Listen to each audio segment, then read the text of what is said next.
요한일서의 주제가 우리가 보통 사랑이다 이렇게 알고 있는데, 사실은 그리스도인이 세상에서 어떻게 살 수 있는가, 그리스도인으로서 세상을 어떻게 이해해야 되는가, 그리고 그리스도인은 세상으로부터 어떻게 승리할 수 있는가 하는 것들이 요한일서의 주제입니다. 여러분, 우리가 말씀을 많이 알아요. 그렇지만 그 말씀을 적용하는 건 쉽지 않죠. 여러분, 우리가 사회생활을 하면서, 직장생활을 한다든지 학교생활을 하면서 하나님의 말씀을 내 삶 가운데 적용하며 살기는 쉽지 않습니다. 그런데 요한일서가 이러한 부분에 대해서 우리에게 말씀해 주고 있는 것입니다.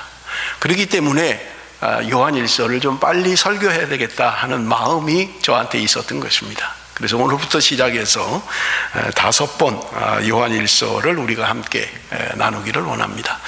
여러분, 먼저 우리 요한일서를 기록한 사람은 누구인가 라고 하는 거예요. 요한일서는 누가 썼다고 성경에 기록이 없습니다. 우리가 보통 성경이 누가 썼는 저자에 대한 것을 기록하고 있어요, 보통은. 그런데 요한일서는 누가 썼는지 본인이 나타내고 있지 않습니다. 우리가 미루어 아는 것은 학자들의 이야기가 요한 1, 2, 3서를 요한복음을 쓴 사도 요한이 썼을 것이다, 그렇게 연구 결과 이야기하는 거예요. 그래서 사도 요한이 요한복음을 썼고요, 요한 1, 2, 3서를 썼고요, 요한계시록을 썼습니다. 그래서 학자들이 보니까 요한복음에 나오는 말이나 문체나 단어 이런 것들이 요한일서와 많이 흡사한 것들이 있다는 거예요. 그래서 이것은 요한이 쓴 것이 아닌가, 그렇게 추측하고 있는 것을 우리가 볼 수 있습니다. 그렇다면 사도 요한은 왜 이 요한일서를 쓰려고 했을까? 그 역사적 배경을 여러분 우리가 조금 이해를 하면 좋을 것 같습니다. 여러분, 예수님의 12사도 가운데 50년대 60년대를 지나면 대부분의 사도는 죽습니다. 그런데 사도 요한은 사도 가운데 가장 어린 사람이었어요. 그리고 그는 90년대 말까지 생존했던 사람입니다. 학자들의 의견이 요한일서가 쓰여진 연대가 80년에서 90년 사이에 썼을 것이다, 그렇게 이야기를 해요. 그러니까 굉장히 사도 요한이 오래 살았던 것을 우리는 볼 수 있습니다. 그러면 사도 요한이 왜 그렇게 나이 들어서 지금 요한일서를 쓸 수밖에 없었는가라고 하는 것을 우리가 살펴볼 텐데, 요한일서 2장 19절을 한번 좀 우리 보겠습니다. 2장 19절입니다. 요한일서 2장 19절. 우리 한 목소리로 다 같이 읽습니다. 시작. 그들이 우리에게서 나갔으나 우리에게 속하지 아니하였나니 만일 우리에게 속하였더라면 우리와 함께 거하였으리라. 그들이 나간 것은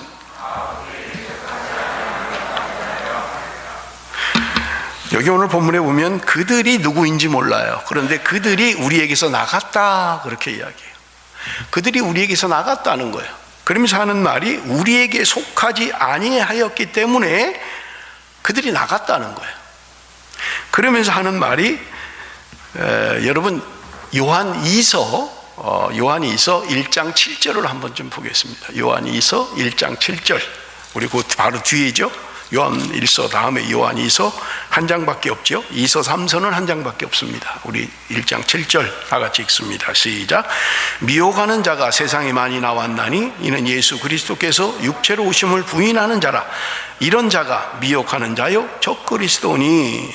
미혹하는 자가 세상에 많이 나왔다는 거예요. 그런데 그들은 예수님이 육체로 오신 것을 부인하는 자들이었다, 그렇게 이야기합니다. 4장을 설교할 때 제가 구체적으로 말씀을 드리겠습니다마는, 예수님의 육체로 오심을 부인하는 자들은 그 당시에 초기 기독교의 이단이었던 영지주의자들이었던 것입니다. 그는 예수님이 육체로 오신 것을 부인했던 사람들이에요. 그렇기 때문에 그들이 지금 교회 안에 있었다는 거예요.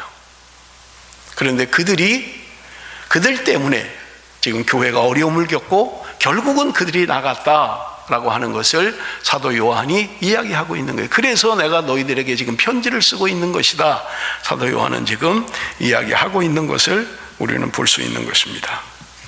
여러분, 우리가 요한일서 전체적인 걸 보면 요한이 가지고 있는 세상에 대한 생각이 조금 다르다는 것을 알 수 있어요. 여러분, 요한일서 2장 15절 우리 한번 같이 읽습니다. 요한일서 2장 15절 다 같이 읽겠습니다. 시작.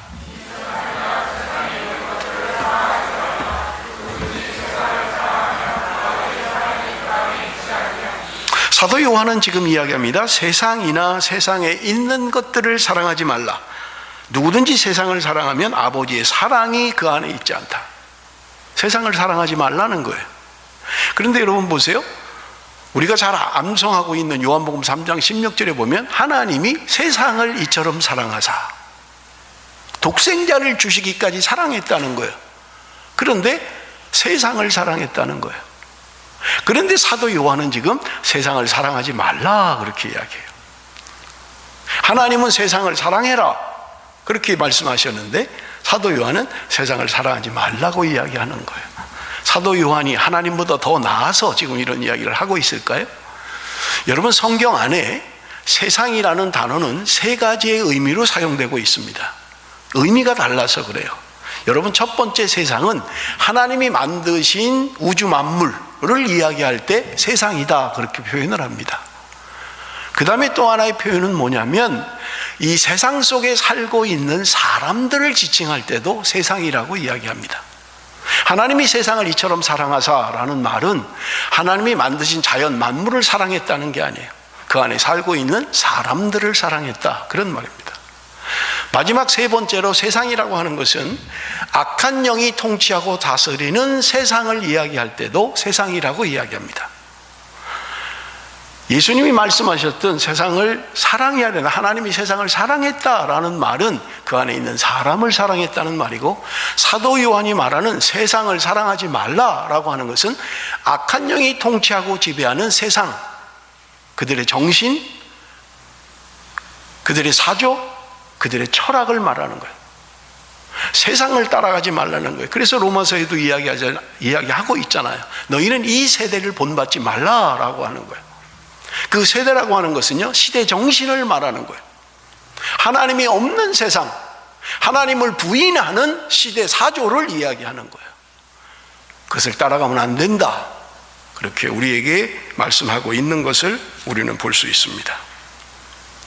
여러분, 사도 요한이 요한일서를 쓸 당시에 이미 말씀드린 것처럼 1세대의 신앙 전수자들인 사도들이 다 죽었어요. 그리고 지금 2세대, 3세대가 있는 거예요. 여러분, 그럼 이민교회도 마찬가지잖아요. 1세대들은 참 열정, 헌신 이런 것들이 있잖아요. 그래서 한국에서 이민 와서 또 때로는 막리를 하면서 그렇게 교회를 세우고 그렇게 교회를 짓고 하잖아요. 성전을 짓고 하잖아요. 그런데 2세대, 3세대가 가면 1세대의 신앙 정신을 잃어버리는 거예요.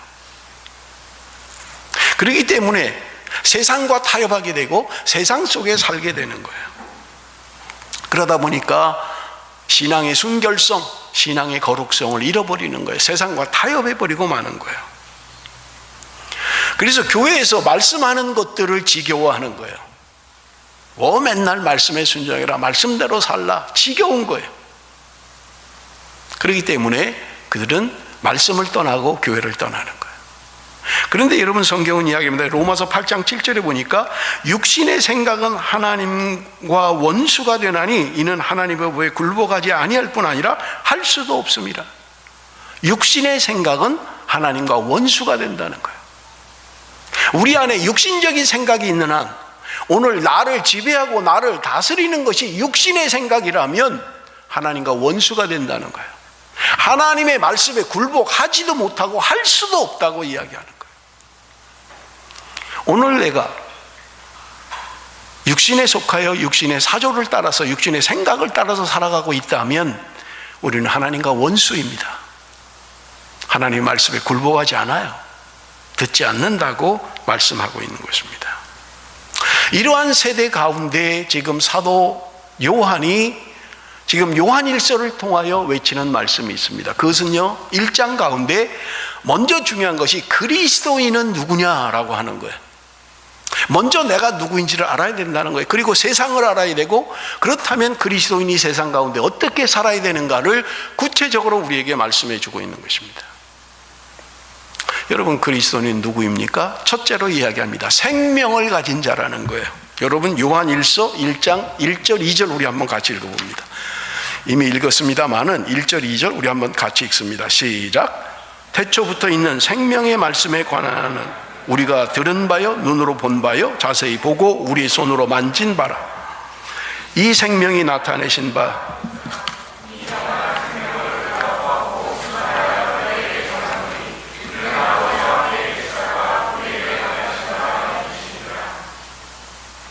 여러분, 여기 지금 오늘 1장 1절 2절에 이야기합니다. 태초에 있는 생명의 말씀에 관하여는 태초부터 있었다는 거예요. 말씀이 태초부터 있었다는 거예요. 그런데 태초부터 있는 이 생명의 말씀에 관하여 우리가 들었다, 우리가 봤다, 우리가 손으로 만졌다, 이렇게 이야기하고 있는 거예요. 아니, 말씀을 뭐 어떻게 만집니까? 태초부터 있는 생명의 말씀을 어떻게 만져요? 어떻게 본단 말이에요? 뭐 듣는 거야 뭐 말씀을 들을 수는 있겠죠. 그런데 사도 요한은 지금 이야기해요. 우리가 들었다, 우리가 보았다, 손으로 만졌다, 그렇게 이야기하는 거예요. 그러면서 2절에 말씀하고 있는 게 뭐예요? 이 생명이 나타내신 바 된지라. 이 영원한 생명을 우리가 보았고 증언하여 너희에게 전하노니 이는 아버지와 함께 계시다가 우리에게 나타내신 바 된 이시니라. 여러분, 이 말씀을 읽으면서 요한복음 1장 1절이 생각이 나야 됩니다. 왜냐하면 지금 사도 요한은 요한복음을 썼고 요한 1, 2, 3서를 썼고 요한계시록을 썼다 그랬잖아요. 자, 우리 한번 요한복음 1장 1절을 같이 읽습니다. 요한복음 1장 1절 다 같이 시작. 태초에 말씀이 계시니라. 이 말씀이 하나님과 함께 계셨으니 이 말씀은 곧 하나님이시니라. 여러분, 요한복음 첫 시작을 하면서 지금 하시는 말씀이 뭐냐? 태초에 말씀이 있었다는 거예요.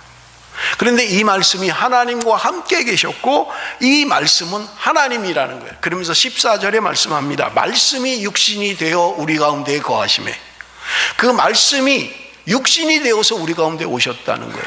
그 말씀이신 그분, 생명의 말씀이신 그분은 예수 그리스도를 이야기하고 있는 것입니다. 여러분, 집에 가셔서 요한복음 1장을 한번 쭉 읽어보세요. 그러면 제가 오늘 설교했던 내용들을 더 확실하게 이해하실 수 있을 것입니다. 말씀으로 천지를 창조하신 주님, 말씀이신 예수 그리스도, 그분이 우리에게 생명의 말씀이고 영원한 생명이라고 말씀하고 있는 거예요. 그분이 인간의 몸을 입고 이 땅에 오셨다고 말씀하고 있는 것을 우리는 볼 수 있는 것입니다. 요한복음 1장 18절을 우리 한번 같이 읽어봅니다. 요한복음 1장 18절 다 같이 시작. 본래 하나님을 본 사람이 없으되 아버지 품속에 있는 독생하신 하나님이 나타내셨느니라. 하나님을 본 사람 없다는 거예요. 그런데 예수 그리스도가 인간의 몸을 입고 이 땅에 오심으로 말미암아 하나님을 나타내셨다고 성경은 말씀합니다. 그러므로 우리는 예수 그리스도를 통하여 하나님을 알 수 있는 거예요. 그래서 사도 요한이 하는 말이 그 예수를, 말씀으로 이 땅에 오신, 인카네이션 하신, 성육신 하신 그 예수를 우리가 들었다, 보았다, 만졌다라고 이야기하고 있는 거예요. 사도 요한은 사도들 가운데 예수님의 가장 사랑을 많이 받았던 사도라고 성경은 기록하고 있습니다. 그랬기에 사도 요한은 지금 이야기하는 거예요.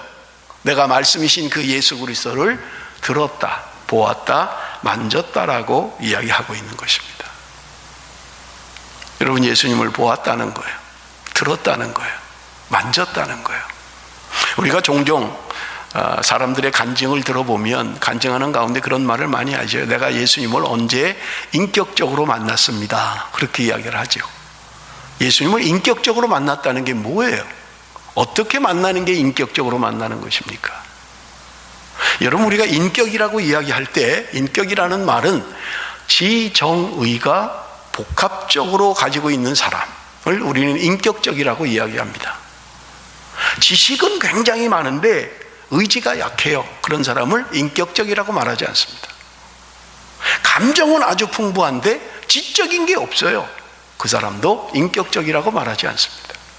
저 사람은 참 인격적이야 라고 하는 것은 그 사람 안에 지적인 부분, 정적인 부분, 의지적인 부분이 골고루 가지고 있을 때 우리는 그 사람을 인격적인 사람이라고 이야기합니다.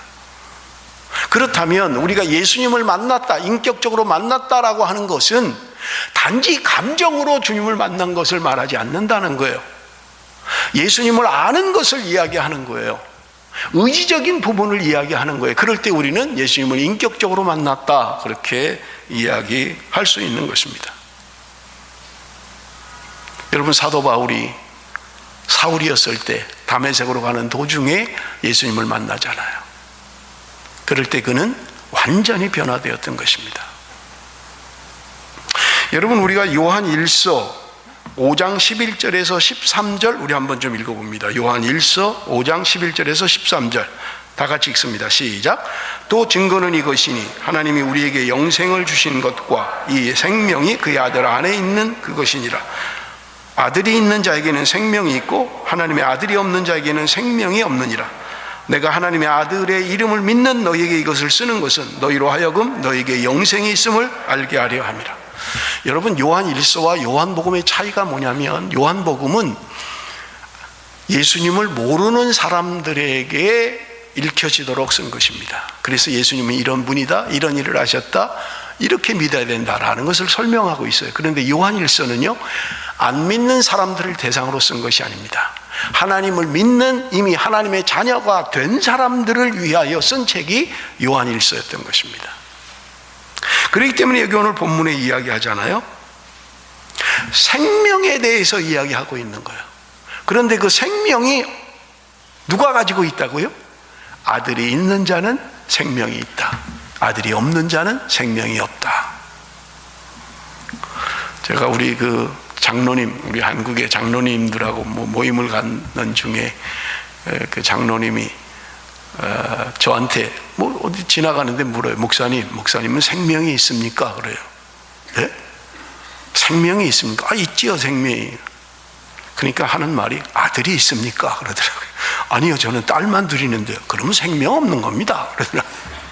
아들이 없으면 생명이 없다는 거예요. 그냥 재미로 그렇게 이야기하는 거예요. 그런 아들이라면 저는 생명이 없습니다.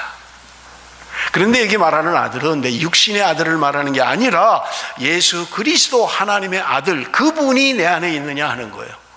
그러면 당신은 생명이 있는 것이다. 그런데 당신 안에 그 생명이 없다면 아들이 없기 때문이다 라고 말씀하고 있습니다. 그렇다면 여러분에게 진지하게 묻겠습니다. 여러분 속에 예수 그리스도가 있습니까? 여러분, 우리는 다 대답할 수 있어요. 해야 됩니다. 이것마저도 대답을 못한다면 내 신앙에 문제가 있어요.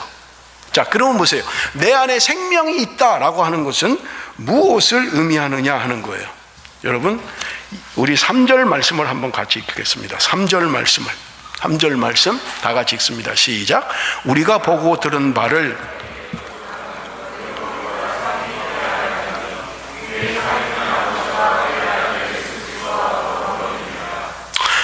여기 3절에 보면 우리가 보고 들은 바를 너희에게도 전함은 너희로 우리와 사귐이 있게 하려고 한다.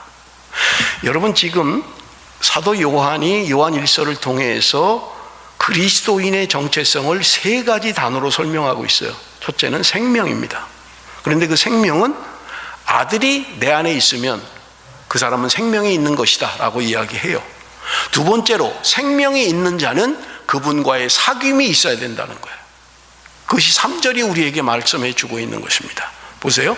우리가 보고 들은 바를 너에게도 전함은 너희로 우리와 사귐이 있게 하려 함이니 우리의 사귐은 아버지와 그의 아들 예수 그리스도와 더불어 누림이라. 제가 설교를 준비하면서요, 개역 개정 성경이 번역을 잘못했어요. 지금 이 번역을 잘못했어요. 3절을. 거기 뭐냐면 우리의 사귐은 아버지와 그의 아들 예수 그리스도와 더불어 누림이라 라고 하는 표현이 잘못됐다는 거예요. 왜냐하면 원어에는 이 누림이라는 단어가 없어요.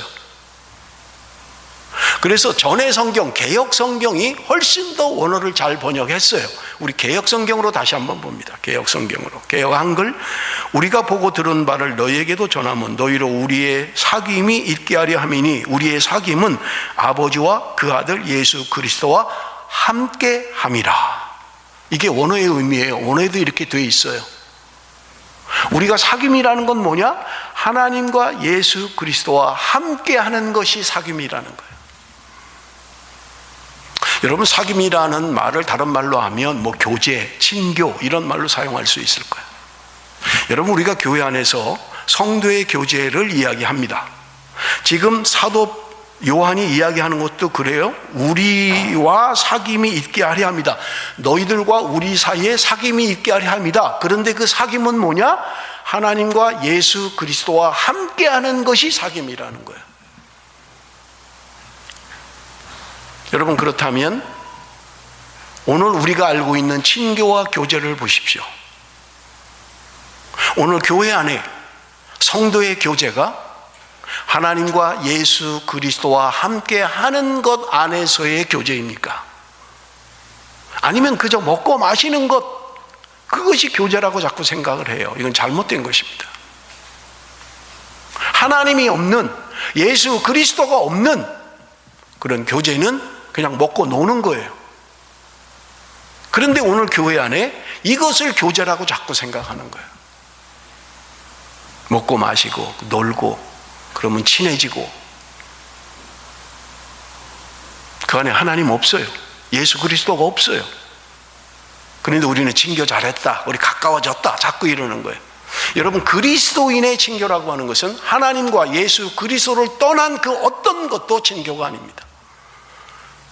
하나님이 없다면 그 모임 가운데 예수 그리스도가 없다면 차라리 안 모이는 게 더 나아요. 그냥 세상적인 친교야 바깥에 나가면 얼마든지 할 수 있잖아요. 뭘 굳이 교회까지 그렇게 할 필요가 있겠어요? 여러분, 그리스도 안에서의 교제라고 하는 것은 반드시 하나님과 예수 그리스도와 함께 하는 것이 전제가 되어야 되는 거예요. 그럴 때 우리는 참된 사귐이다, 그렇게 이야기할 수 있다는 말입니다. 여러분, 사귐이라는 단어가 원어의 의미는, 죄송합니다, 제가 가능하면 원어를 안 쓰려고 노력하는 사람이에요. 알아듣지도 못하는 원어 뭐 자꾸 해봐야 뭐 자랑 같기만 하고 그래서 가능하면 안 쓰려고 해요. 여러분, 그런데 오늘은 쓸 수밖에 없어요. 여러분, 이 사귐이라는 원어의 의미가 여러분 코이노니아라는 거예요. 코이노니아. 여러분, 우리가 교회에서 많이 듣는 말들 가운데 교회라고 할 때 교회는 에클레시아 이렇게 이야기하잖아요. 에클레시아는 밖으로부터 부름을 받았다는 거예요. 누군가 불러냈다는 거예요. 안에 있는 나를 밖으로 불러냈다는 거예요. 그게 에클레시아고 교회입니다. 세상에 있는 나를 불러냈다는 거예요. 그래서 교회는 에클레시아다, 그렇게 이야기하는 거예요. 또 하나 많이 쓰는 교회의 용어 가운데 여러분, 헬라어의 코이노니아라고 하는 것은 교제를 말합니다. 친교를 말하는 거예요. 사귐을 말하는 거예요. 그런데 이 코이노니아라는 단어를 언제 사용하냐면 결혼한 부부를 이야기할 때 코이노니아라는 말을 가장 많이 쓰는 거예요. 여러분, 여자분들이 결혼을 해서 제일 많이 쓰는 말들이 이런 것 같아요. 당신이 결혼 전에는 말이야, 결혼하면 손에 물도 하나 안 묻히게 해준다더니 이 고생을 나한테 시키고 말이야, 뭐 그러냐, 그렇게 하는 말을 여자분들이 제일 많이 쓰는 것 같아요. 제가 일부 예배 때도 말씀을 드렸습니다마는 여자가 물 안 묻혀서 뭐 하려고요? 맨날 매니큐어만 바르고 있어야 되나요? 아니, 자녀를 위해서, 남편을 위해서 식사도 해야 되고 설거지도 해야 되고 물을 묻혀야지요. 그거 안 묻히고 뭘 살려고요? 공주처럼요? 누가 밥 다 해주고 빨래 다 해주고 나는 맨날 매니큐어나 바르고 그걸 원했습니까? 여러분, 내가 결혼 전에는 당신이 그런 줄 몰랐다. 그런데 결혼을 하고 보니까 다르다는 거예요. 뭐 남자도 그러지 않나요? 당신이 그럴 줄은 몰랐다. 결혼을 하고 나면 결혼 전에 알았던 그 사람, 그 여자 다르다는 거예요. 친밀함이 있다는 거예요. 그리스도 안에서 하나 되는 친밀함이 있다는 거예요. 그래서 부부가 하나 되는 것을 이야기할 때 코이노니아라는 말을 쓴다는 거예요. 하나님과 가장 친밀함을 누리는 거예요. 그런데 여러분, 우리가 하나님을 안다라고 할 때 문제가 있어요. 여러분, 요한복음 17장 3절 우리 한번 같이 읽어봅니다. 요한복음 17장 3절 다 같이 읽습니다. 시작. 영생은 곧 유일하신 참 하나님과 그의 보내신 자 예수 그리스도를 아는 것이니라. 지금 여러분, 사도 요한이 요한복음이나 요한일서에서 이야기하는 것들이 뭐예요? 영원한 생명이잖아요. 태초부터 있는 그 말씀, 그 말씀이 영원한 말씀이고 영원한 생명이라는 거예요. 그런데 사도 요한이 요한복음에서 이야기하는 것이 영생이란 뭐냐? 죽어서 내가 가는 어떤 세상을 말하는 것이 아니라는 거예요. 내가 죽은 다음에 이루어질 어떤 세상을 영생이라고 말하고 있지 않고, 영생이란 뭐냐? 참 하나님과 그의 보내신 자 예수 그리스도를 아는 것이다. 이게 영생이라는 거예요. 그런데 여러분, 여기 아는 것이다 라는 이 말, 안다라고 하는 단어의 의미는 뭐냐면 지식을 말하지 않아요. 그냥 내가 연구하고 스타디해서 뭔가를 깨닫는 알물 이야기하는 것이 아니라, 아는 것이라고 하는 것은 여러분, 인격적으로 안다는 거예요. 체험적으로 안다는 거예요. 경험적으로 안다는 거예요. 그러므로 여러분, 내가 예수 그리스도를 인격적으로 경험적으로 알아야 된다는 거예요. 지식으로 말고요. 여러분, 우리에게 생명이 있습니다. 내 안에 예수 그리스도가 있습니다. 아멘 하는 것과 그분이 내 안에 있을 때 일어나는 일들, 그것을 경험적으로 경험하는 것은 다른 문제라는 거예요. 하나님은 전지전능하십니다. 모든 것을 아시고 모든 것을 하실 수 있습니다. 그건 지식이에요. 그런데 내 삶 가운데 하나님이 정말 전지하시고 전능하시다는 것을 믿고 경험하고 있느냐 하는 거예요. 하나님이 나의 모든 것을 알고 계시다면 우리는 하나님 앞에 속일 게 없죠. 속일 수도 없죠. 하나님이 전능하신 분이라면 무엇을 두려워합니까? 하나님이 하시잖아요. 그런데 그걸 내 삶 가운데 경험을 할 때 우리는 하나님을 안다, 예수 그리스도를 안다, 이렇게 이야기할 수 있다는 거예요. 그렇다면 여러분, 오늘 나는 내 안에 있는 이 생명, 내 안에 있는 예수 그리스도 그분과 어떤 경험적 알물 가지고 있느냐 하는 거예요. 내가 얼마나 예수 그리스도를 경험적으로 체험하고 있느냐 하는 거예요. 내가 얼마나 예수 그리스도를 인격적으로 그분과 교제하고 있느냐 하는 거예요. 교회를 그렇게 오래 다녔으면서도 내 안에 예수 그리스도가 있다라고 아는데, 내가 예수 그리스도가 내 안에 있다는 걸 믿는데, 그렇게 고백하는데 나는 정작 그분을 경험하고 있느냐 하는 거예요.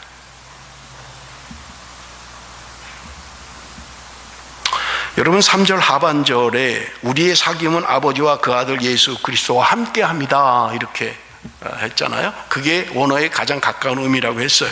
그런데 개역 개정 성경은 우리의 사귐은 아버지와 그의 아들 예수 그리스도와 더불어 누림이라, 이렇게 한 거예요. 그래서 이게 원래 원어의 의미를 헷갈리게 했다는 거예요.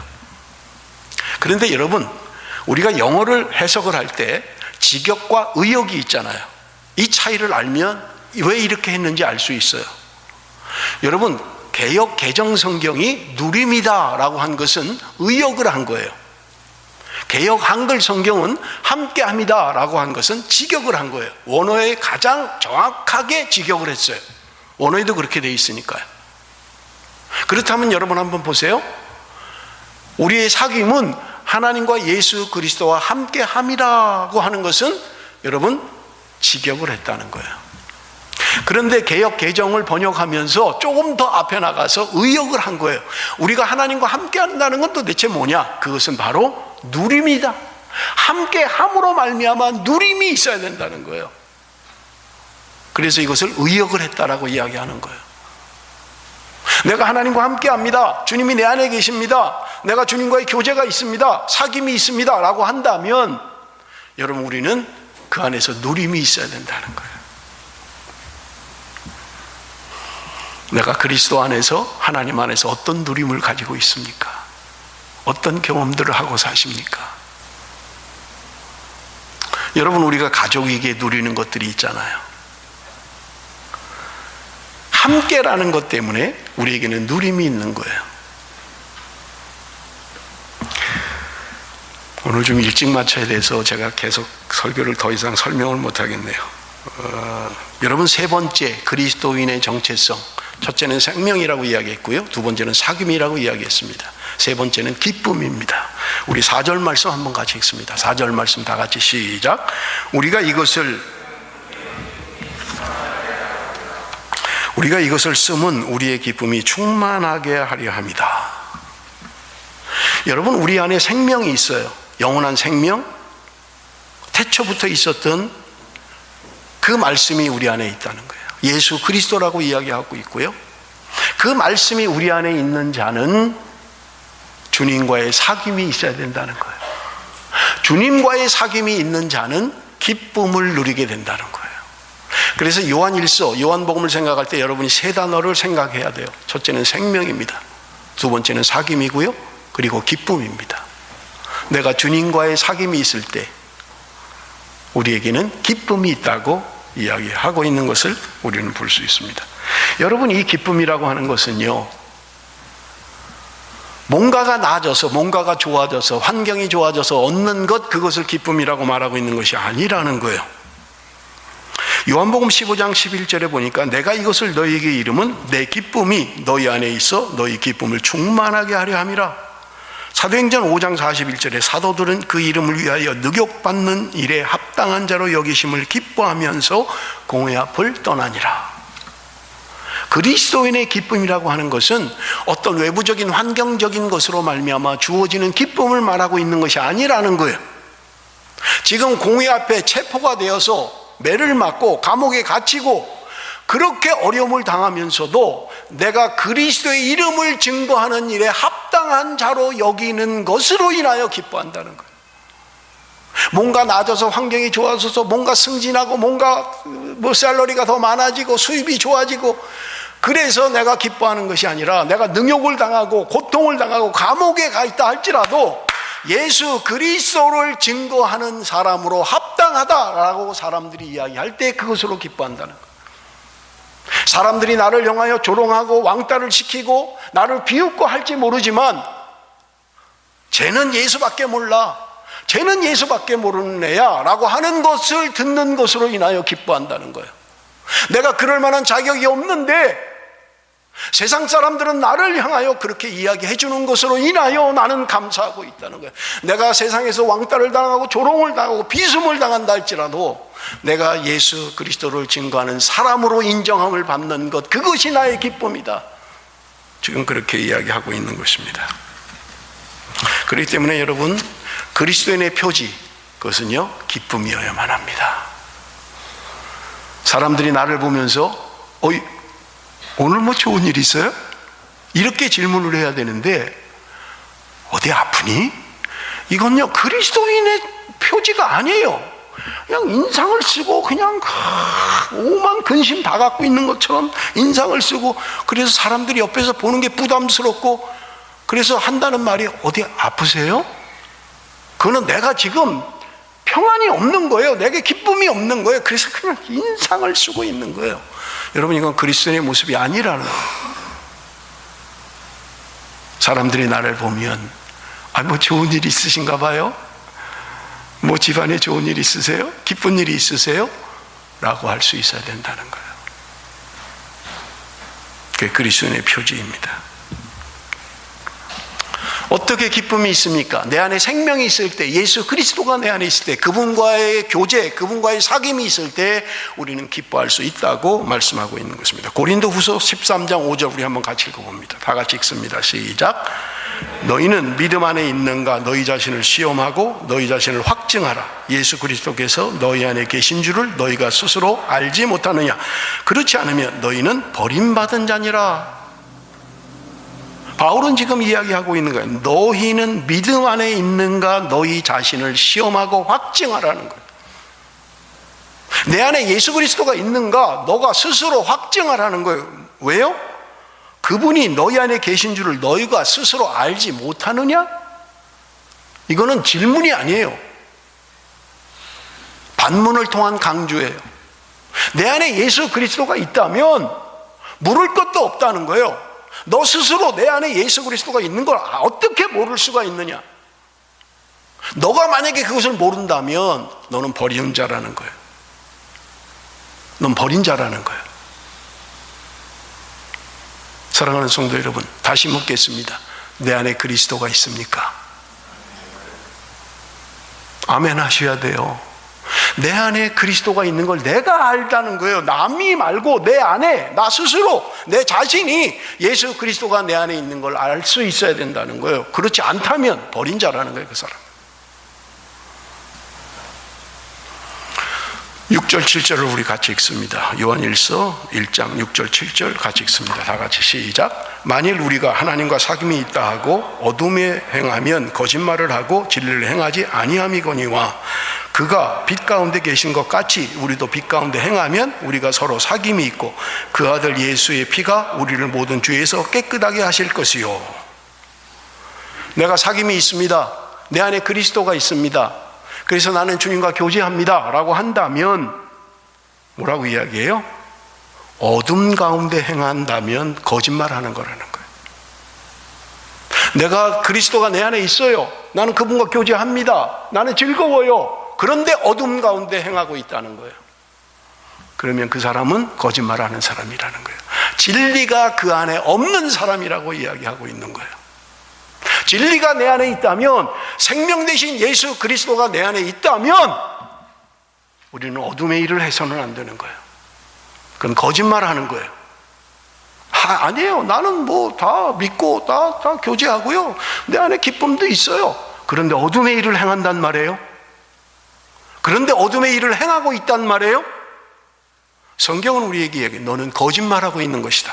네 안에 진리가 없다. 단정적으로 말씀하고 있는 것입니다. 8절을 보십시다. 만일 우리가 죄가 없다고 말하면 스스로 속이고 또 진리가 우리 속에 있지 아니한 것입니다.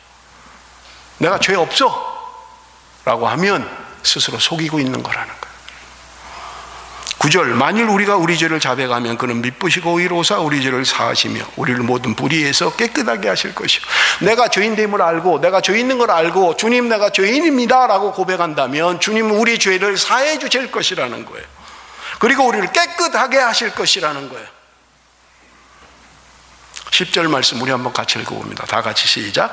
만일 우리가 범죄하지 아니하였다 하면 하나님을 거짓말하는 이로 만드는 것이니 또한 그의 말씀이 우리 속에 있지 아니하다. 내가 계속해서 죄가 아닙니다, 나는 죄가 없습니다, 나 범죄하지 않았습니다 라고 한다면 하나님을 거짓말하는 자로 만들고 있다는 거예요. 왜냐하면 그의 말씀이 그 속에 없기 때문에 그렇다는 거예요. 사랑하는 성도 여러분, 시대가 아무리 바뀌고 시대의 사조가 육체의 쾌락을 따라 사는 세상이라 할지라도 여러분, 하나님 앞에 우리는 분명한 죄를 알아야 돼요. 불행한 것은요, 내가 육체의 소욕 가운데 살면서도 마치 영웅담을 이야기하듯이 마치 자랑처럼, 여러분, 그것은 하나님이 원하는 게 아니라는 거예요. 회개해야 될 일이고 돌아서야 할 일인 것입니다. 오늘 우리의 교회 청년 안에 자랑처럼 이야기한다면 부끄러운 일이에요. 여러분, 교회는 순결성과 거룩성을 유지해야만 합니다. 전에도 한번 말씀드렸죠. 교회라고 하는 것은 단체를 말하는 게 아니에요. 우리 한 사람 한 사람이 교회인 것입니다. 오늘 내 안에 하나님에 대한 거룩성과 순결성이 없다면 우리 교회는 무너지고 있는 거예요. 더러워지고 있는 거예요.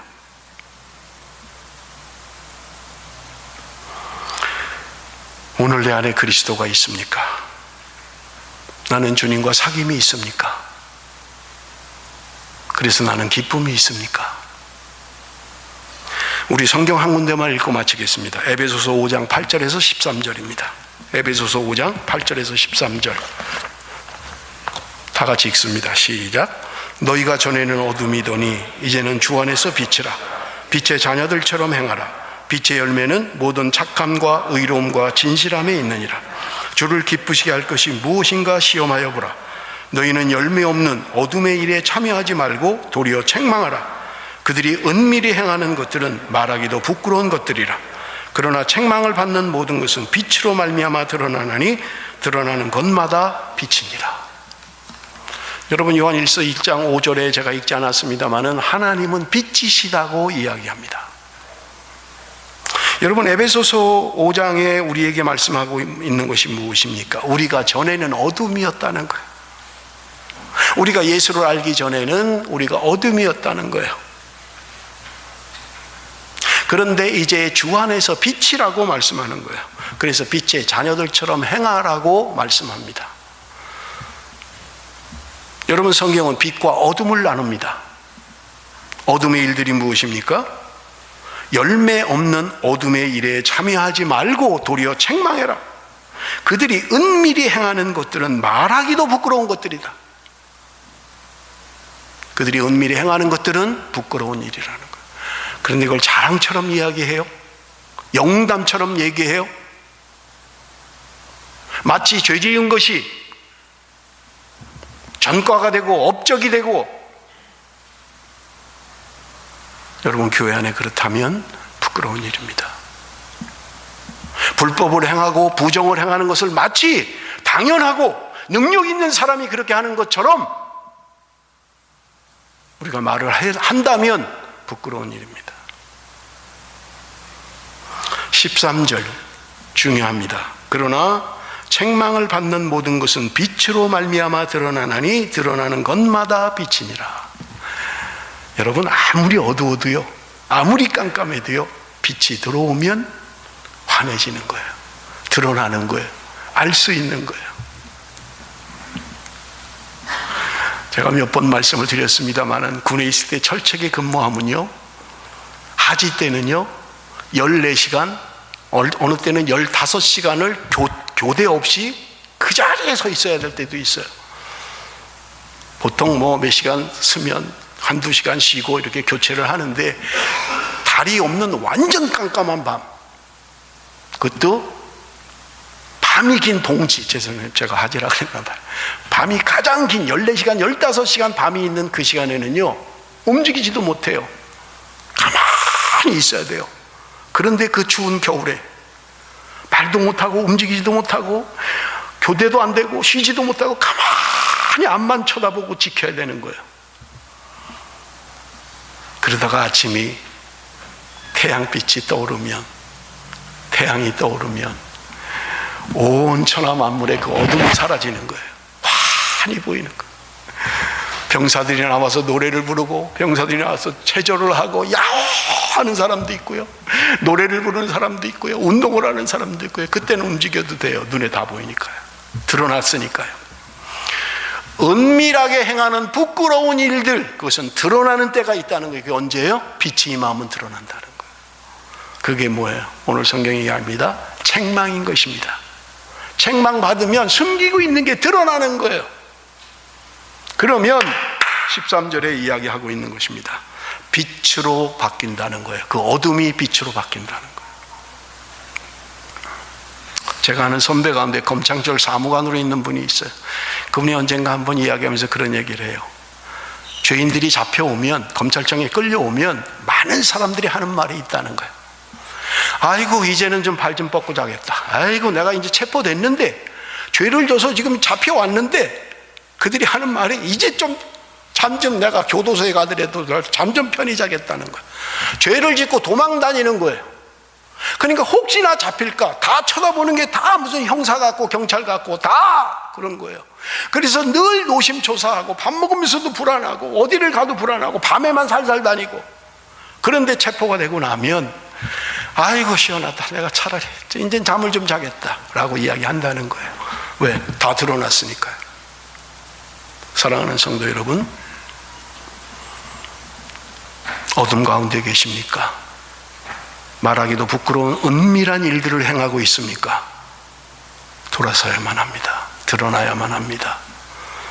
빛으로 드러나야 돼요. 그래야 여러분, 예수 그리스도의 보혈의 피가 우리를 깨끗게 하신다고 말씀하고 있는 것입니다. 사랑하는 형제자매 여러분, 떠나십시오. 떠나십시오. 어둠의 은밀한 더러운 일들 가운데 머물러 있지 마십시오. 떠나야만 합니다. 하나님이 오늘 저와 여러분에게 원하시는 것입니다. 빛으로 나오십시오. 자유함이 있습니다. 기쁨이 있습니다. 내 안에 계신 예수 그리스도, 생명 되신 예수 그리스도, 그분과의 교제, 그분과의 사귐으로 말미암아 그분 주시는 기쁨을 누리는 그것이 바로 그리스도인의 정체성이라고 사도 요한은 이야기하고 있는 것입니다.